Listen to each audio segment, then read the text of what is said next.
Sound of a gentle, reflective piano melody starts and plays softly in the background, speaking in a warm, thoughtful tone. Have you ever noticed how, when things get really tough, when the world seems to be shaking at its foundations, we have this incredible, almost instinctual urge to turn to family? It's not just about our own immediate family either. It's bigger than that.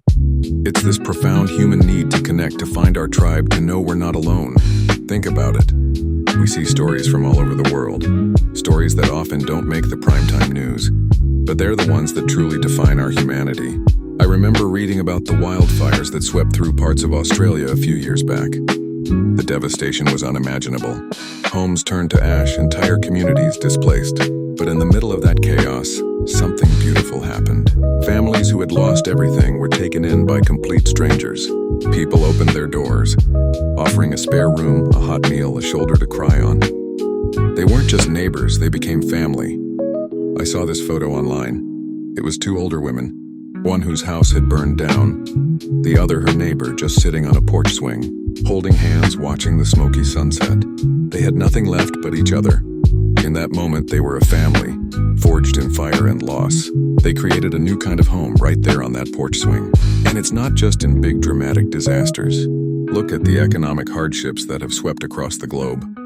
In places like Greece during their debt crisis, or more recently in many countries facing massive inflation, the traditional family unit expanded. Grandparents moved back in with their children. Aunts, uncles, and cousins pooled their resources, sharing apartments, childcare, and whatever money they had. What could have been a story of complete societal breakdown became a story of resilience. They called it a return to the old ways. But really, it was just a return to each other. They weren't just surviving. They were reinforcing the bonds that money can't buy and a crisis can't break. They were teaching their children that wealth isn't what's in your bank account, but who is sitting around your dinner table. Then, there was the global pandemic. Remember that? The isolation was crushing. We were physically separated, but in a strange way, many of us became closer. I think about those viral videos from Italy, where entire apartment blocks, families who had probably never spoken more than a quick hello in the hallway, came out onto their balconies to sing together. They couldn't touch, they couldn't embrace, but they could share their voices. They created a chorus of hope that echoed through the empty streets.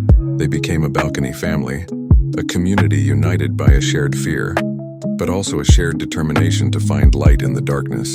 And what about the quiet personal hardships? The battles that happen behind closed doors. When a family member gets a frightening diagnosis, what happens? The family unit instinctively draws in. Siblings who haven't spoken in years are suddenly on the phone every day. Cousins fly across the country. Aunts and uncles set up meal trains. The old squabbles and petty arguments just evaporate.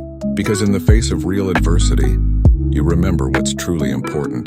The walls come down, and the love that was always there, maybe just buried a little, rushes in to fill the cracks. These moments of unity, they're not just heartwarming anecdotes. They are a powerful testament to the human spirit. They show us that when we are stripped of our comforts, our routines, our sense of security, we don't shatter. We reform. We find strength not in what we have, but in who we have. We reach out not as individuals, but as a collective.